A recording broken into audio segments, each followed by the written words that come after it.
飞机师怎么还没回来？他还在问那块布，非说要帮你打赢赌，好喝上3日的酒。哎，来了，你那儿怎么样？我今日见了2个人，他们分别遇见了一个老翁和一个老妇人。可惜的是，他们都没太看清可疑者的脸。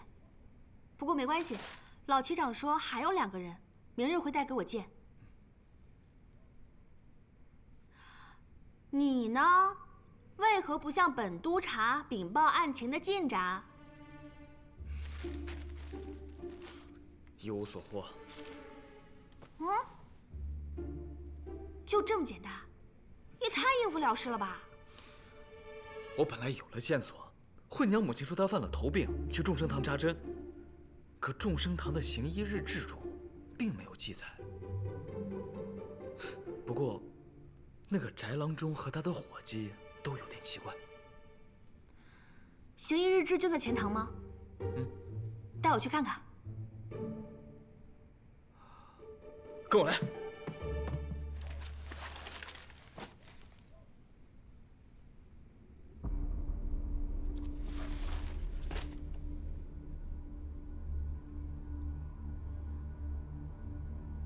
冬至前1日的日志是后来写的，至少比冬至当日写的晚。裴小姐确定？我3岁就会看墨色，这瞒不了我。我说，那个惠娘来过，行医日志后来被主人给改了。之前隐瞒是觉得丢人。惠娘是几个月前开始在我这里治头病的，每隔3日来扎一次针灸。冬至前的那日来了。今日病人多，前面还排了3、4个，你恐怕需多等一会儿。我头疼的厉害，这再等啊，命都等给你了。看什么？该打，还不赶紧到里面照料着！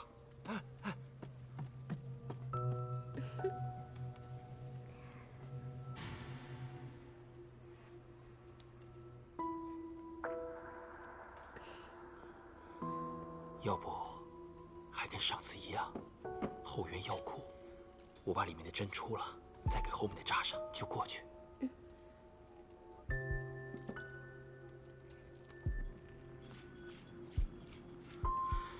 月亮门没锁，这是药库的钥匙。以前你多次带她到后院药库，是我被她的美色所迷惑，我有错。那日呢？那日我确实……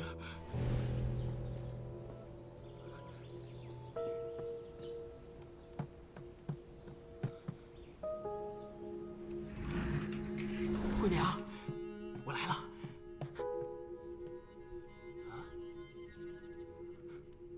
惠娘，惠娘，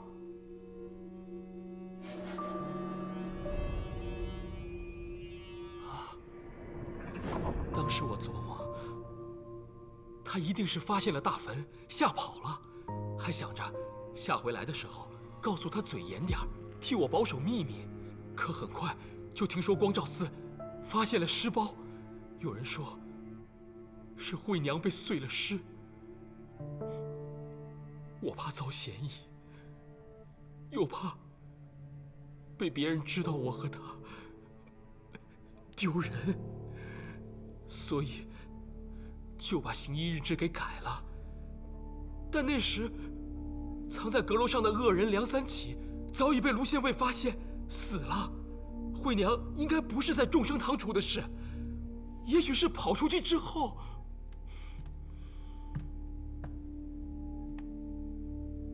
那日翟郎中去后园去了多久？不一会儿便回来了。我正要给病人出针，师傅回来后便亲自出的。那晚上呢？翟郎中是否按时回家？回了，回家用完饭，我还给主人洗脚来着。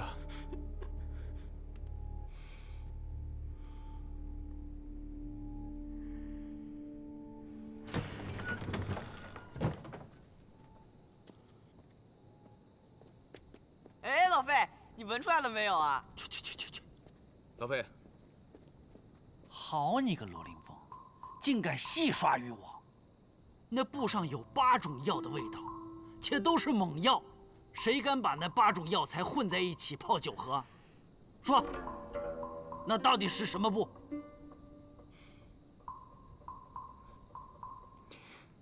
包裹碎尸的布片。碎什么？哎，老费，也不是什么好东西。 8种药材不能混在一起泡酒，但各自的功效多使行气、祛风、活血的，治头病倒是管用，但是也没人把它们混在一起同时用啊，除非是那孟老怪，他敢。你说的是孟东老？对啊，是又怎么样？你不是说他早就死了吗？鲁凌风啊，鲁凌风，你为什么要选这个地方住呢？阴气太重。我看你是在鬼市待久了，看哪儿阴气都重。我那不一样，我在鬼市待着舒服。这个地方，我一进院儿，我就心惊肉跳。哎，走，跟我找地方喝酒去。我宁可喝醉了躺在大街上。走啊！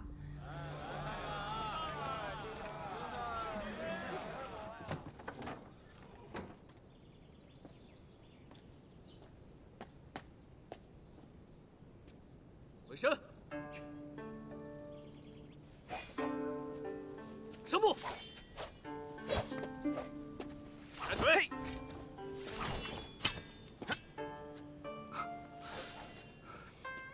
喜君小姐，姬氏公昨夜没回来，死活不肯回来，我只好把她安排到县县，先住一晚。那他有没有说与孟东老的关系？没有，也是死活不肯说。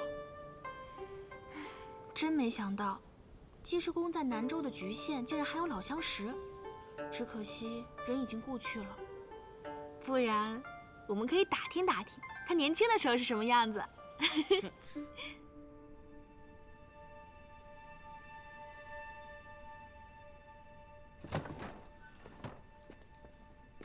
哎，老费，你醒了啊？昨夜你喝了那么多酒，我以为此时你肯定鼾声如雷呢。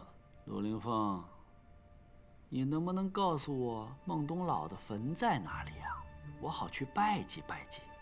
要不他老给我托梦，这吓得也不敢睡觉啊。那可不行。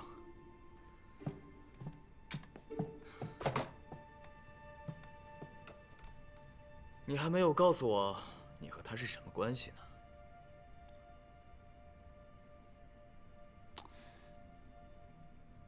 好，我告诉你，他是我师兄，行了吧？若是没来这局县也就罢了，既来了，还进了他的众生堂，这再不给他上个坟，好像有点说不过去吧？老费啊，这孟东老，他埋得可远了，好几10里山路呢。要不，等我们探破了碎尸案，再带你去。哎呀，不行，就这么定了，薛环识大体。老费，碎尸案我可和县令定下了7日之约，你也不想看我丢了官职吧？不是，哎呀，我又不要你们带我去，我自己去就行了，只要告诉我他埋在哪儿。局县西北40里外的寿山，孟东老是当地名医，你去那儿打听打听，没人不知道。好。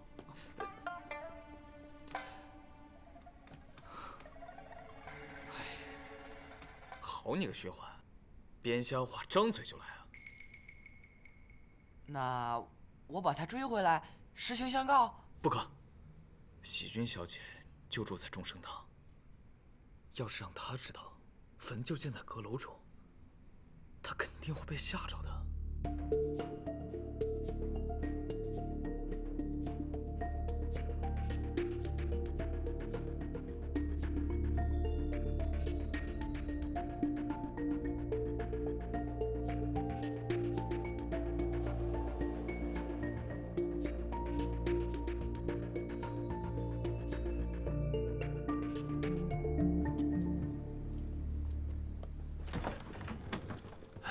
卢县尉，你们回来的正好，我正要找你们呢。怎么了？裴小姐乃奇人也，她画出来了。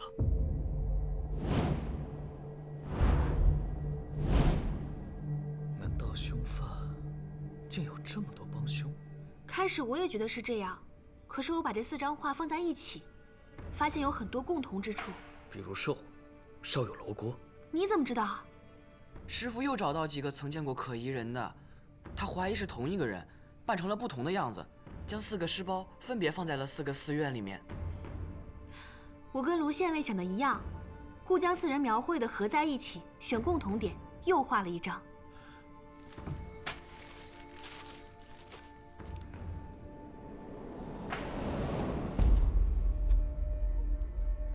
这个人有些面熟，我好像见过。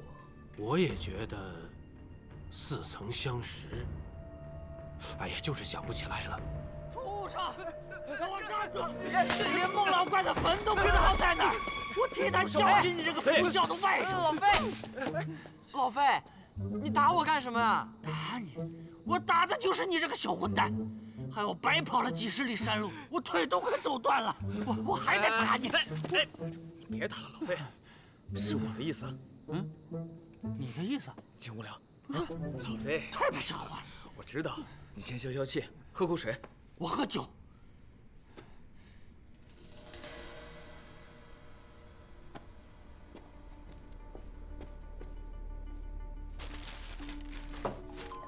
哎，怎么了，老费？谢君，这是你画的？是啊。你怎么知道我思念师兄心切，你就帮我把他的样子画出来了？你说什么？你说这画上之人是孟东老？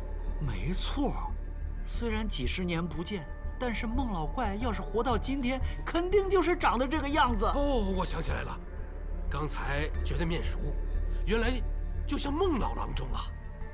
对，那日抓住歹人后，我也进过阁楼，这与坟后的画像十分相像。坟？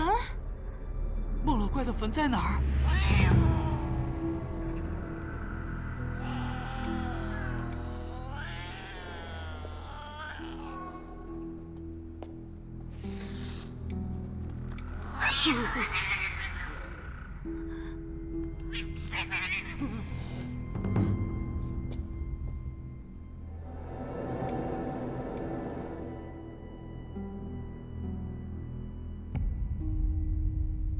师兄，原来你竟葬在这里，难怪会给我托梦呢。师弟费英俊，拜上。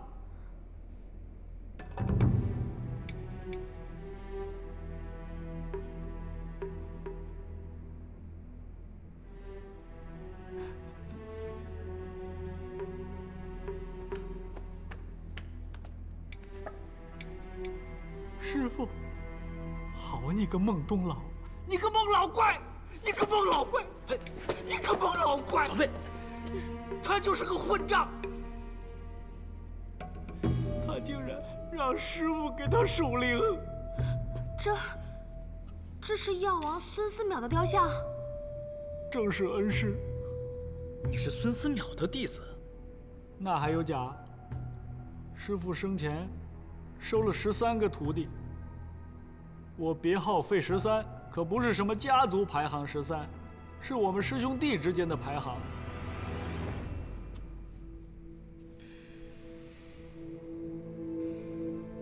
他原名不叫孟东老，而叫孟东晓。因为他少年白头，所以师兄弟们都戏称他东老。他索性把名字给改了，可是我只管他叫孟老怪，因为他确实是个怪才，甚至都有点邪性。怎么个邪性法？当时师傅寻百药，这个孟东老专门负责捉蝎子和大蜈蚣。说来也奇怪，那些个毒物，只要一见到他，就吓得一动不动。他特立独行，不喜与人言谈，所以人缘很差。只有我这个最小的师弟跟他走得稍微亲近一点。这孟东老回到这穷乡僻壤的局县，也算是不得志吧？他不回局县能怎么样？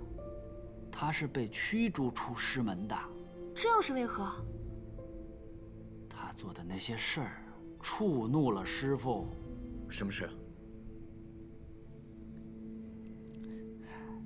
他是我师兄，不说也罢。你必须说，此事关系重大。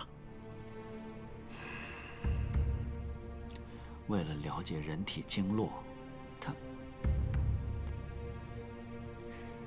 他盗墓取尸，这事儿在历朝历代都是重罪。师父没有把他交到官府，这就已经算是格外施恩了。因为是我告诉师父的，这事儿他记了我的仇，所以我就想着在有生之年能够见着他，当面把这事儿说开了。可谁曾想，他早死了。他爱养猫。对，别看这老小子平时心神冷酷，可唯独对猫，他是极为呵护。你们有没有注意到，刚才坟旁边有几只猫，都是什么颜色？有一只黑的，好像还有一只黄色的。一只黄白相间，一只纯白的。验尸的时候发现了5根猫毛，3黄1黑1白。此地确实阴气很重，不得住人。你等，搬回仙血去住。为什么？我不怕。赶紧收拾东西搬走。雪华，跟着你家小姐，要寸步不离。是。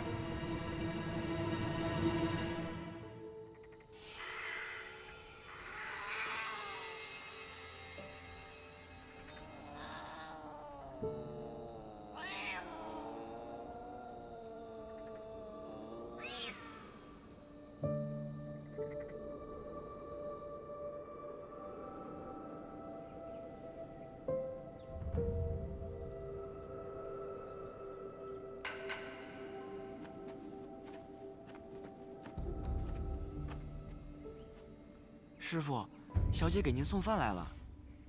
你不让我们住在这儿，却自己守了一夜，又是何故？这一夜，我想明白了一个问题：梁三起自杀是为了替人隐瞒秘密，而这个人应该就是孟东老。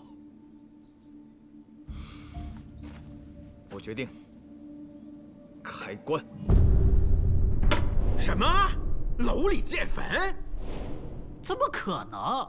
卢县尉弄错了吧？此坟确实让人难以置信，可事实就是如此。开棺并非小事，故特请县令允许，并且我还怀疑孟东老没死，且极有可能就是碎尸案的真凶。极有可能？就并非是板上钉钉嘛。像这种有违律制良俗的事，可要谨慎啊！况且，众生堂所在的那条街在局县属最繁华的。现在如果让人知道宅子里有座坟，那整条街还不转眼就荒凉了吗？此事传扬出去，本县令官运何在？是啊，卢凌风，卢贤弟，我求求你了，这件事如果闹大了，我恐怕是真的要丢官了。若孟东老之坟无鬼，我卢凌风愿意承担一切责任。若县令执意阻止开棺，我就只能与你去南州刺史面前理论。不是你，哎呀，只是不要吓到百姓，最好也不要把消息传出去。卢贤弟还要想个万全之策呀。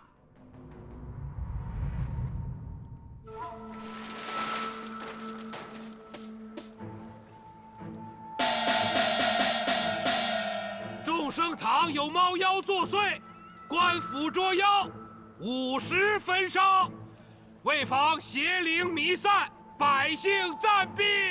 猫妖不猫妖的，咱不知道，但这众生堂确实猫多。是啊，每日都能看到一群猫在那墙头上相互追逐。这新来的卢县尉可真厉害，连猫妖都敢捉，可不像先前那些官，他那宅子进都不敢进。不可啊，不可呀！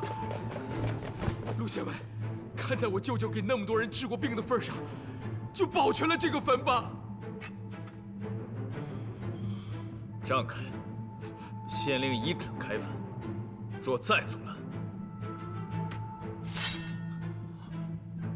横刀无情。卢县尉，是韦县令，卢县尉，不可呀，不可呀，不可呀！开！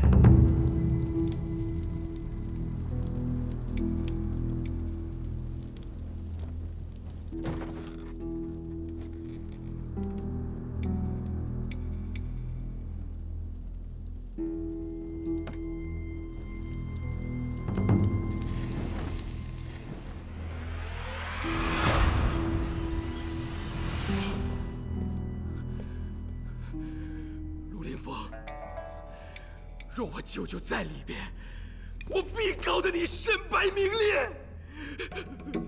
要不你再想想，孟老怪确实怪，但也许他真的死了呢。飞鹰郡，叫谁呢？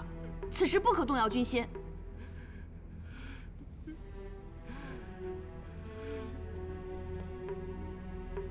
卢凌风，相信自己。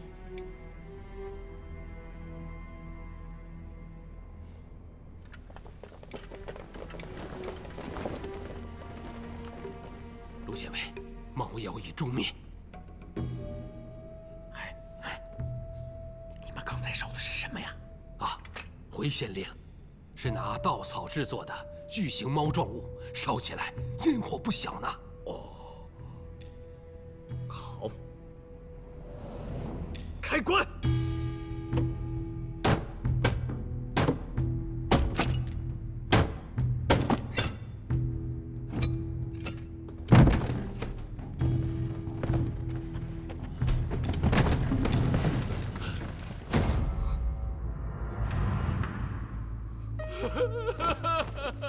舅舅啊，我还说对不起你呀，没能保住你的坟墓。陆凌风，你不得好死！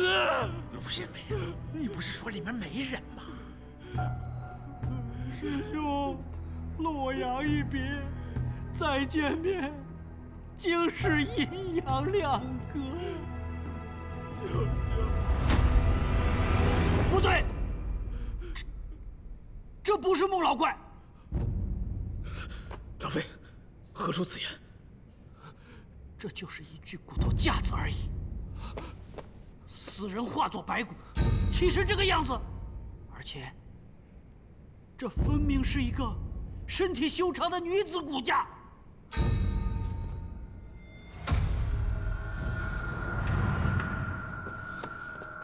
你小子也跟着孟老怪学医多年，也不会看不出来吧？的确是女子。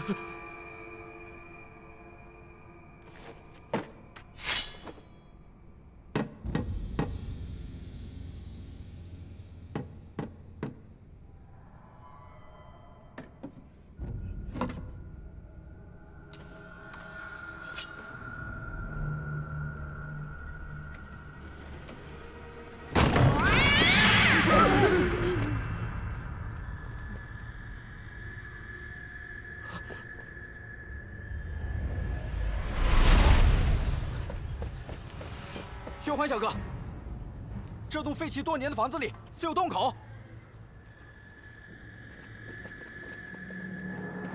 在前面，就在这儿。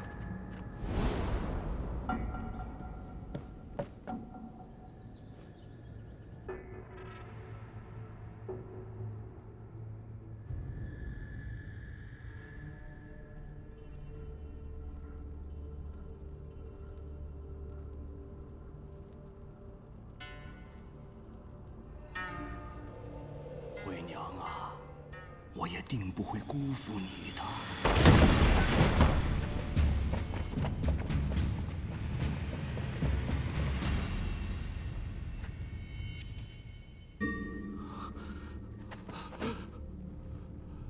何人如此大胆？局县县尉卢凌风。还是来了，知道回来，没想到来得这么早，这么快。孟老怪，你真的还活着？费13，你也来看我了？你忘了？你忘了当年师傅为何将你驱逐？这么多年过去了。你为何还要如此执迷不悟？哼，几十年前你就对不起我，如今到了局县，还想来教训我？你不该跪下来给我这个师兄认错啊！什么师兄？你这凶犯没有资格教训别人。季世公，别理他。孟东老，这些头颅应该是梁三起给你送来的吧？这个梁三起，我还以为伺候我老头1年腻了，跑了，原来落在你手里了。师傅，您料事如神，果然另有密道。这个暗道是梁三起给你送吃送喝，还有送头颅的吧？你猜对了，医者父母也。我对梁三起有再造之恩，他对我忠心耿耿。你不配称医，医者应悬壶济世，有仁爱之心，而你枉杀无辜，如此狠毒，你会下18层地狱的。小丫头片子，你不觉得我这个暗示就是地狱吗？为了救1000万人，我一人已先下地狱。疯了，疯了！师傅竟然教了你这么个白眼狼，你就是个疯子！孟东老，40年前，只有17岁的管子君，也是惨死于你手。是，那姑娘如花似玉。你为何碎尸？我要留下完整的骨架，探研医术，注写古经，以救众人。40年了，我每日都给他烧香。如今啊，我把它装在了我的棺材里，就是替众生感激他。半年前，为了专心攻破头病，我服下了自制的药，可暂避气息，7日后复生。我这个外甥还算孝顺，真把我埋在了这阁楼当中。那面前的这副尸骨，应该就是惠娘的吧？是，梁三起是唯一知道真相的人，可他是个色鬼，只知道找那些美貌的女子。我要的是有头病的，他找的，我一个都不满意。幸好，他来了。那日我饿极了，从通道上去，潜回众生堂，想在药库里猫到天黑，再出去找吃的。没想到，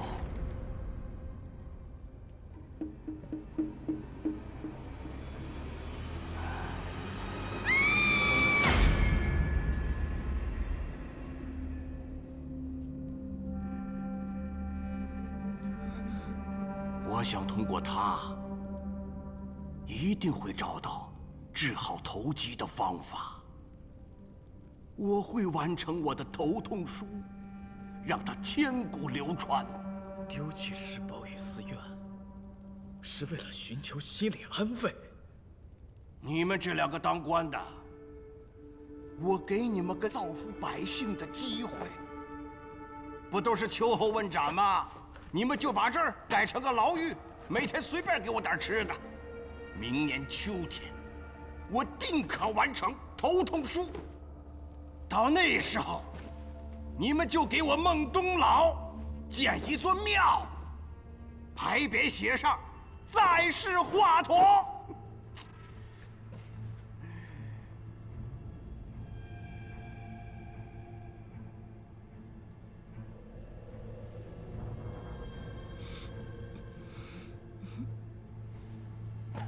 怎么？你们觉得我不配有庙？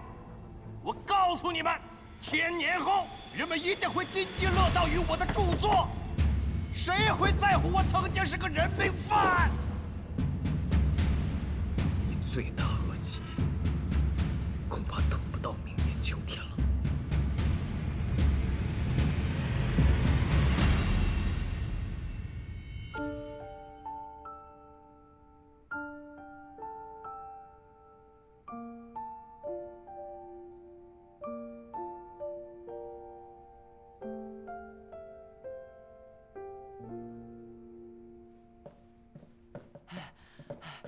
师傅，孟东老已被正法，极县百姓人人拍手称快。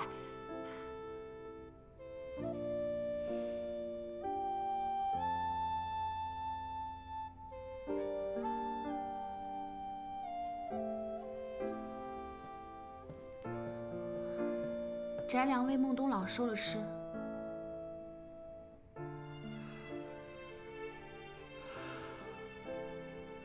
是我在上宝州里的公文中，力陈孟东老罪大恶极，当从速处决。我这样做，到底对不对？你怀疑自己做错了？我在想，若是苏明，他最终会如何选择？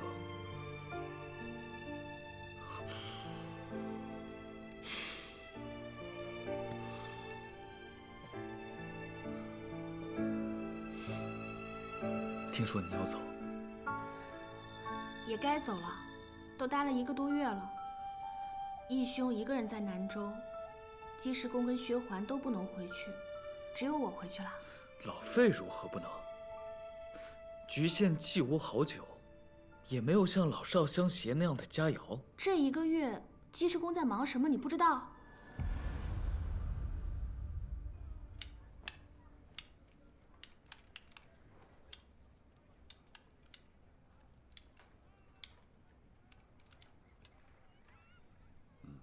好多了，药不能停，连吃3日，针灸还要接着扎，隔日1次。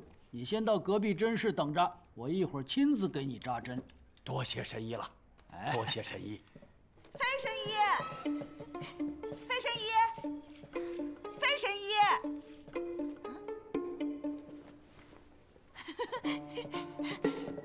你怎么来了？回刀呢？我爹全好了，今天连续宰了3头猪，这会儿正要去吃请呢。喝酒？啊，喝酒他怎么不叫上我呀？就是让我来请您的。请客的这位呀，也是您给治好的头病。啊，还有这个，我爹让我给您的，新鲜。一会儿您一定要多吃点啊。我肯定会的。师傅，您喝尽兴，晚上我和小七一起去接你。行行行。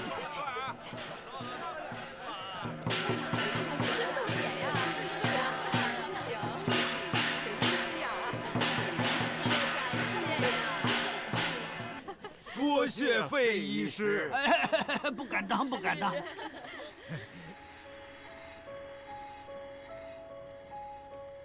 嗨，区小事不值一提呀，弄这么一个匾，这不太好吧？我2人的头病都犯了好几年了，半个月您就给医好了，您就是在世华佗呀！费永俊郎中啊，您就把匾收下吧，收下吧，收下吧，师傅，收下吧，收下吧，哎呀，这个费英俊，这个名字听着真别扭。可以想象，年轻时候的济世公长得一定配得上这个名字。没想到这个混迹于长安鬼市的废机师，竟是药王弟子，更没想到他会跟着我南下，并且治好局县百姓的偷疾。这世上的缘分之妙啊，妙不可言。好像陪你一起南下的，不止济世公一个人吧？缘分确实妙不可言，错过了就不会再有了。比如今天。今天？瞧把你吓的！今天是我的生日。道尽世间情，本为念，缘为心。河山不修翻云覆雨，山伏荆棘高为远求安心，为正义。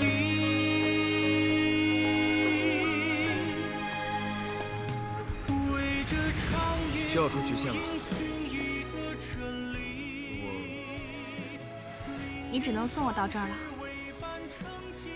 前面都是官道了，近来凶顽扫除，乾坤又一郎了，小姐定会平安无恙。有中郎将相随，自是平安无恙。我刚才想说，我只能送到这儿。人是只能送到这儿了。但若心能一路相随，我自平安无恙。将情郎化清澈好风景，冉冉正气，诗心有所依。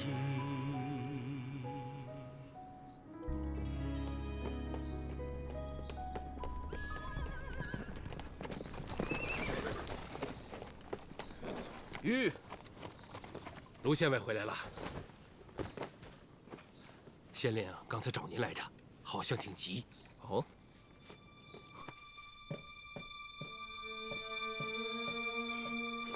雷县令，叶县丞，有何急事？卢县尉，你还是自己看看吧。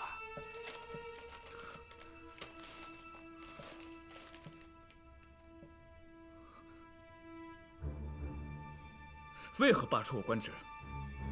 这上面都写着，以猫妖之说蛊惑百姓。是何人搞的刁状？熊刺史在信里也没有写得太清楚，但好像并不是有人告状，而是朝廷的意思。长安。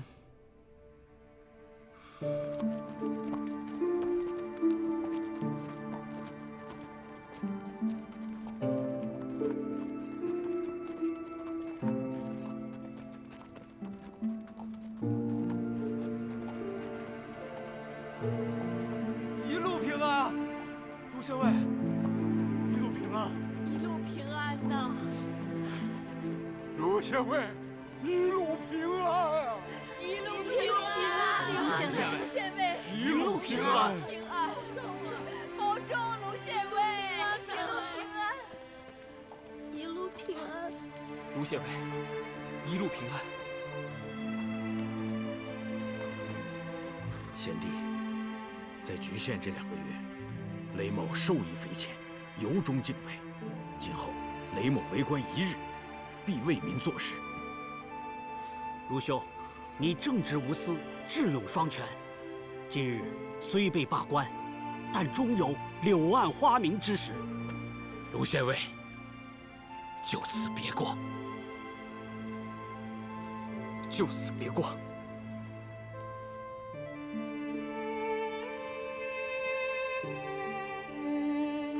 卢县尉对我局县有恩，我等拜别。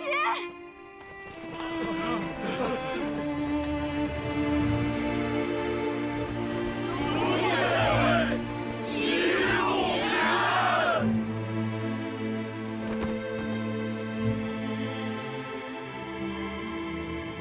先父老，山高水远，就此别过。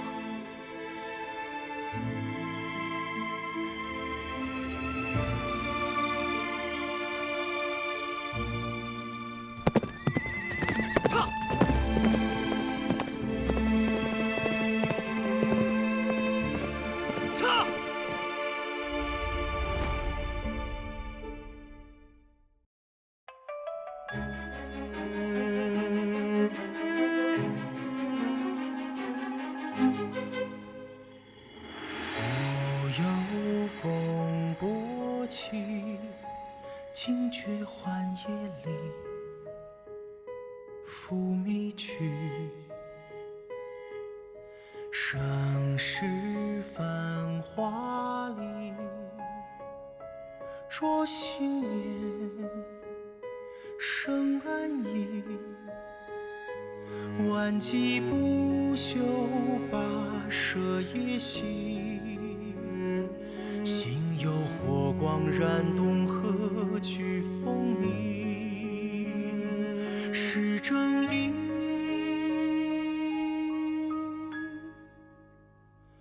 为这长夜孤影寻一个真理，凌云壮志为伴撑起了天地。苍生难移，将是非刻在朗朗心底，要真相重拾这正义。总有你无情暗涌在心里，数命运道尽世间情，恩为年，愿为心，河山不朽，翻云覆雨，山伏荆棘，高为远，求安心，为正义。